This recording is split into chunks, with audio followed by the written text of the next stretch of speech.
DM news इंडियामध्ये सर्वांचं स्वागत। डिकाई संस्था ही नेहमीच विविध उपक्रम राबवत असते। यावेळी देखील त्यांनी चित्रकला स्पर्धेचं आयोजन केलेलं होतं आणि नुकताच हा पारितोषिक वितरण सोहळा देखील पार पडलेला आहे। दिव्यांग Indian Chamber of Commerce and Industry DICCI यांच्या माध्यमातून आंतरशालेय चित्रकला स्पर्धा घेण्यात आल्या। या स्पर्धेमध्ये मोठ्या संख्येने दिव्यांग विद्यार्थी आणि इतर सर्व विद्यार्थ्यांनी सहभाग घेतला। या आंतरशालेय चित्रकला स्पर्धेत ज्या विजेत्यांनी बक्षिसे मिळवली अशा विजेत्यांचा बक्षीस वितरण समारंभ देखील पार पडला। संस्थापक अध्यक्ष ध्यानमूर्ती श्री रघुनाथ यमुल गुरुजी यांच्या संकल्पनेतून सेक्रेटरी शेखर यादव आणि स्पर्धा संयोजक जयंत टोले यांनी या आंतरशालेय चित्रकला स्पर्धेचं आयोजन केलं। या स्पर्धेसाठी प्रमुख पाहुणे म्हणून रक्ताचे नाते ट्रस्टचे राम बांगड, सामाजिक कार्यकर्ते गणेश कल्याणकर हे उपस्थित होते। या चित्रकला स्पर्धेसाठी आयोजक म्हणून बांधकाम व्यावसायिक SR कुलकर्णी, बांधकाम व्यावसायिक नितीन कुलकर्णी, एक्सपोर्टर दानिश भाई शहा, व्यावसायिक शेखर यादव यांनी काम पाहिले। संयोजन सहकार्यात रवींद्र सातपुते, राहुल दडगे, सुरेश वरगंटीवार, मिताली पिंपळे, अपूर्वा आर्गे, निखिल आचार्य, हनुमंत तोडकर व सर्व कला शिक्षक यांनी काम पाहिले। आता आपल्या सोबत आहेत डिकाई संस्थेचे सेक्रेटरी शेखर यादव सर। आपण त्यांच्याकडून अधिकची माहिती जाणून घेणार आहे। काय सांगाल सर, डिकाई संस्थेविषयी काय सांगाल? डिकाई संस्थेचे संस्थापक अध्यक्ष माझे गुरु श्री रघुनाथ यमुल गुरुजी यांच्या प्रेरणेतनं मी संस्थेत सेक्रेटरी म्हणून काम करतो। त्यांची मेन जे काम आहे ते दिव्यांगांसाठी काम करायचं आहे। दिव्यांगांचे सगळे जे काही प्रॉब्लेम्स असतात, एज्युकेशनल प्रॉब्लेम्स आहेत, त्यांच्या आर्थिकचे, त्याच्यानंतर ते शिक्षण झाल्यानंतर त्यांचा व्यवसाय चालू झाल्यावर त्यांच्या वस्तूंची मार्केटिंग करण्याचं काम, हे सगळं ते त्यांच्या माध्यमातून ते करत असतात आणि त्यांच्या प्रेरणेतून आम्ही हे काम करतो। आणि दिव्यांगी संस्था खूप म्हणजे 12-13 वर्षापासून काम करते।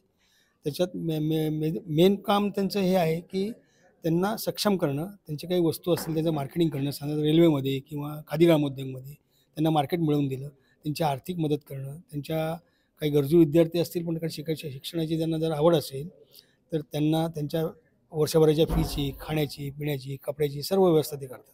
आणि त्यांच्याकडे एवढं व्यवस्थित लोक आहेत की त्यांनी सांगितलं की आपल्याला हे उपक्रम करायचं तर ते पैसे उभे राहतात आणि असे कोणाकडनं डायरेक्ट पैसे नाही घेतात, त्या संस्थेला, त्या मुलाला कसं जाईल हे त्यांचं मेन काम असतं। आज ज्या तुम्ही चित्रकलाच्या स्पर्धा घेतलेल्या आहे, या घेत असताना साधारण किती विद्यार्थी यामध्ये सहभागी झाले? पहिल्या भागामध्ये आम्ही साधारण जे ऑनलाईन जे चित्र मागवली ते 3800 चित्र होती। त्यातली साधारण 150 चित्र यांनी सिलेक्ट केली। हा जो ग्रुप होता ह्याच्यात आमचं इंटरफेरन्स काही नव्हतं। जयंत टोले सरांचं जे डेक्कन एज्युकेशन सोसायटीमध्ये चित्रकलेचे शिक्षक आहेत त्यांनी प्रत्येक शाळेतले शिक्षक घेऊन ती 15 लोकांची टीम तयार केली होती। त्यांच्याकडे ते सिलेबस कसा, चित्र कुठली, काय, ह्याच्यात आमचा इंटरफेरन्स नव्हता। त्यांनी सिलेक्ट केली।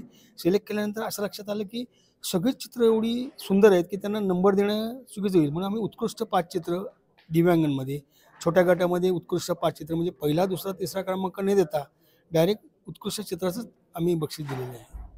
मग आता हा जो रिझल्ट आहे तो तुम्ही करत असताना तुम्हाला काही वेगळ्या अडचणी आल्या का?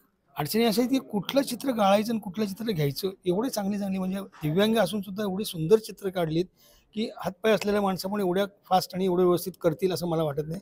एवढीच आमची काम करण्याची पद्धत आणि सुंदर काम केलेलं आहे, म्हणजे त्याला शब्दच नाहीत। मग याच्यामध्ये फक्त दिव्यांग विद्यार्थीच होते की नाही, दिव्यांग पण होते, साधा गट पण होता आणि तिन्ही गटात, छोटा गट, मोठा गट आणि दिव्यांग होतं। पण ते 12-15च्या वरती कोणी नव्हतं असं माझ्या लक्षात आलेलं आहे। ह्या ज्या स्पर्धा आहेत त्या तुम्ही आता म्हणजे काही काळापुरत्या आहेत किंवा काय की अजून त्याचं काही वेगळं ध्येय आहे? दिव्यांग स्पर्धा ही ह्या वर्षी आम्ही सुरू केली, पण पुढच्या वर्षी, आता ही पुणे शहरापुढे मर्यादित होती, पण पुढच्या वर्षी असं आमचं प्लॅनिंग आहे की पूर्ण महाराष्ट्रावर त्याची स्पर्धेचं नियोजन होईल, मोठ्या प्रमाणात बक्षिसं, आणि त्यातनं जी दिव्यांग असतील त्यांना आम्ही दत्तक घ्यायचं डोक्यात आमचा विचार चालू आहे।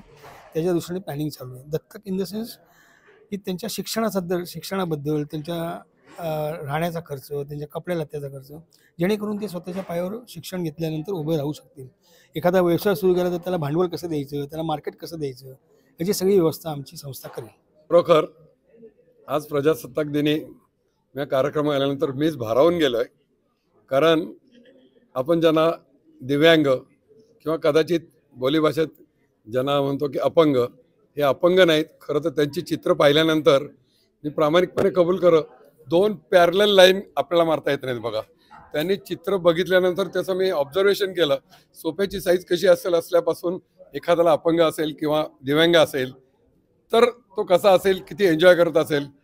सगळ्यात महत्त्वाचं त्या पालकांचं, शिक्षकांचं आणि डिकायचं जेवढं कौतुक करावं तेवढं थोडं आहे.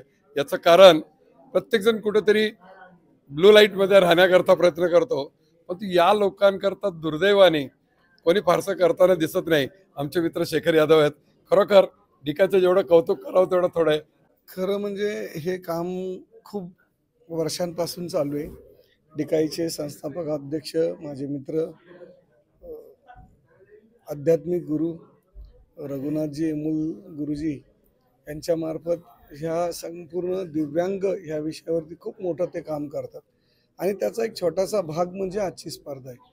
आणि खरं म्हणजे डिकाई ही जी संस्था आहे, या संस्थेचं मूळ उद्दिष्ट आहे की दिव्यांग लोकांना स्वावलंबी बनवणं, त्यांना त्यांच्या पायावरती उभं करणं, मग त्यांच्या व्यावसायिक प्रशिक्षण काय देता येईल. कारण कसं आहे की अतिशय तुम्हाला माहिती आहे की आपल्याला ज्यांना चांगले हातपाय आहेत, आज तेच नोकऱ्यांसाठी किंवा व्यवसायासाठी संघर्ष करतात. मग तिथून पुढे यांची लाईन सुरू होते.